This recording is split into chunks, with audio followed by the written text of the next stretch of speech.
So, customer states, my car is only a year old with under 10,000 miles on it and my brakes look like this. Well, I'll let you know right now, the car tells a story. You see all this sand and Gugats? Well, this is just the beginning. Right? Hold on.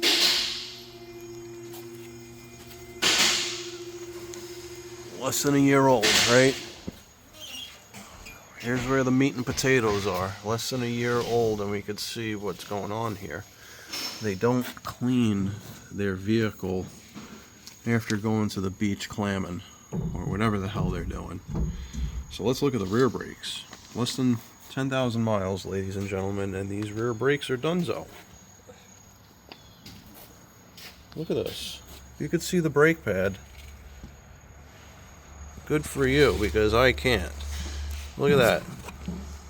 Less than 10,000 miles on this car. Let's look through the peephole. Look what's left of that brake pad. So we could tell what's going on here. Well, we got seaweed. We got seaweed hanging from the vehicle.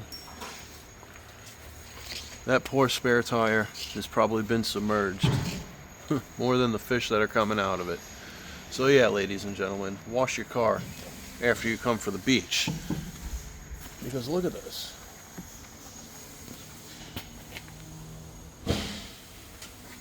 Under a year old, needing front and rear brakes. Rears especially.